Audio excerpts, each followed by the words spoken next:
O Senhor esteja convosco. Ele está no meio de nós. Proclamação do Evangelho de Jesus Cristo segundo João. Glória a vós, Senhor. Depois que Jesus saciara os 5.000 homens, seus discípulos o viram andando sobre o mar. No dia seguinte, a multidão, que tinha ficado do outro lado do mar, constatou que havia só uma barca e que Jesus não tinha subido para ela com os discípulos, mas que eles tinham partido sozinhos. Entretanto, tinham chegado outras barcas de Tiberíades, perto do lugar onde tinham comido o pão, depois de o Senhor ter dado graças. Quando a multidão viu que Jesus não estava ali, nem os seus discípulos, subiram às barcas e foram à procura de Jesus em Cafarnaum. Quando o encontraram no outro lado do mar, perguntaram-lhe: Rabi, quando chegaste aqui? Jesus respondeu: em verdade, eu vos digo, estais me procurando não porque vistes sinais, mas porque comestes pão e ficastes satisfeitos. Esforçai-vos não pelo alimento que se perde, mas pelo alimento que permanece até a vida eterna, e que o Filho do Homem vos dará. Pois este é quem o Pai marcou com seu selo. Então perguntaram: que devemos fazer para realizar as obras de Deus? Jesus respondeu: a obra de Deus é que acrediteis naquele que Ele enviou. Palavra da salvação. Glória a vós, Senhor. Caríssimos irmãos e irmãs, São João, no seu Evangelho, ele usa um outro modo de se referir às obras que Nosso Senhor realiza. Ao invés de se dizer milagres, como os outros evangelistas utilizam, São João Evangelista ele usa o termo sinal. Jesus realizou, este foi o primeiro sinal, o segundo, o terceiro e etc. É proposital, mas não deixa de ser milagre, Não é que os outros evangelistas estão errados e João está certo ou vice-versa, não. João escolheu um modo de se referir aos milagres, porque não deixam de ser milagres, porque ele quer dizer uma outra coisa, quer chamar a nossa atenção para uma outra realidade, que é a própria realidade das obras de Cristo. Usa sinal porque milagre, chama atenção para o fato acontecido, para o feito extraordinário. Quando ele usa sinal, está dizendo que, por mais que tenha sido grande, por mais que tenha sido miraculoso, é um mero sinal de uma realidade muito maior.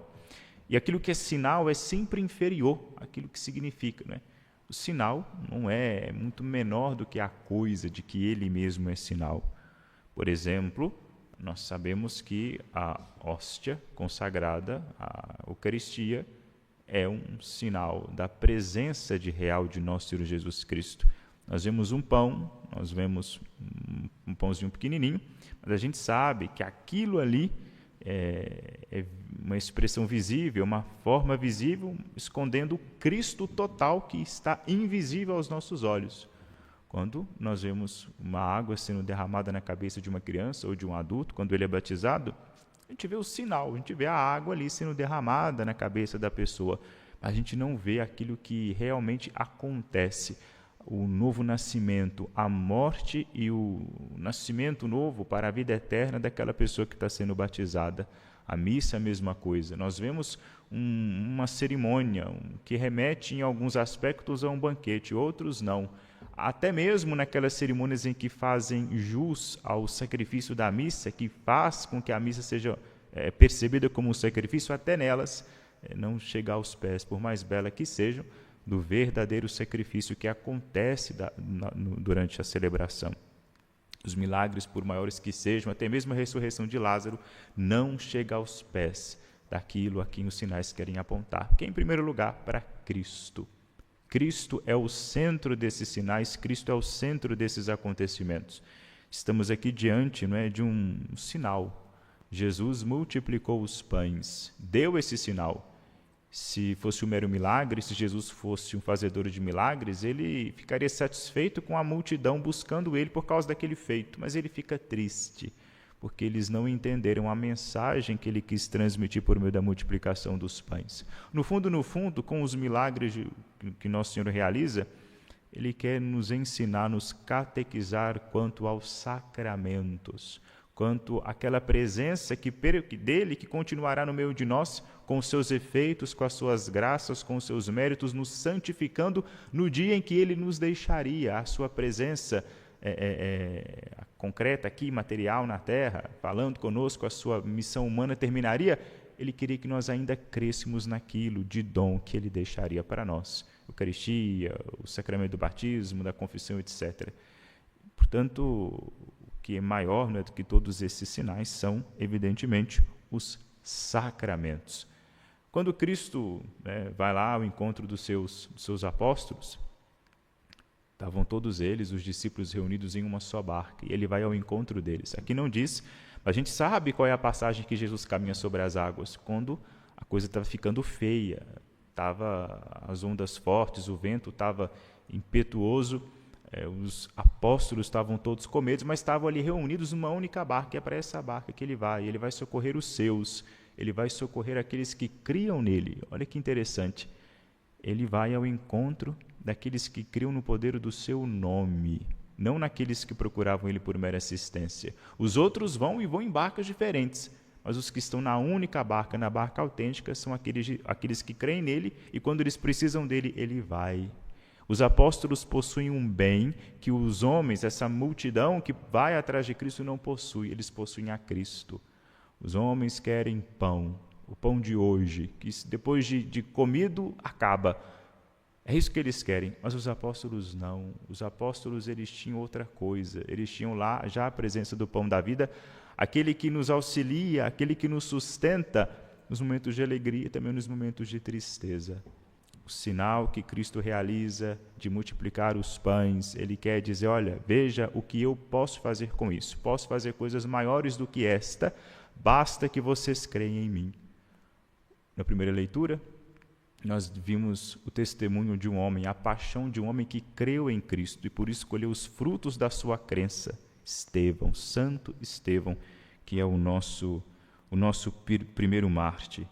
Estevão, cheio de graça e poder, fazia prodígios e grandes sinais entre o povo. Olha o que está dizendo os Atos dos Apóstolos, dizendo que Estevão, e olha que quem é o autor dos Atos dos Apóstolos não é João, é Lucas. Ou seja, aqui Lucas já está se valendo de sinais para se referir aos milagres, para dizer que aquilo que Estevão faz não tem Estevão como protagonista e nem é o milagre feito como protagonista, mas quer apontar para nosso Senhor Jesus Cristo, de onde vem todo o poder, toda a força, da qual Santo Estevão se vale para realizar esses prodígios e esses sinais. Também vai dizer ao longo da primeira leitura da sabedoria imbatível com a qual Santo Estevão pregava. Aqui um exemplo claro de alguém que colhia os frutos da sua fé.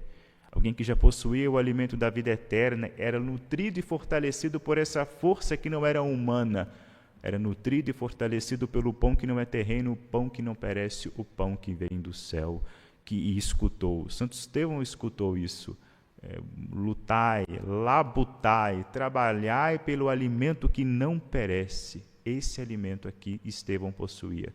Labutou, trabalhou e venceu, conquistou esse alimento imperecível da glória, a presença do Cristo consigo, perceptível aqui nos seus efeitos, na sua sabedoria, no poder e na graça que era testemunhada na pessoa de Santo Estevão.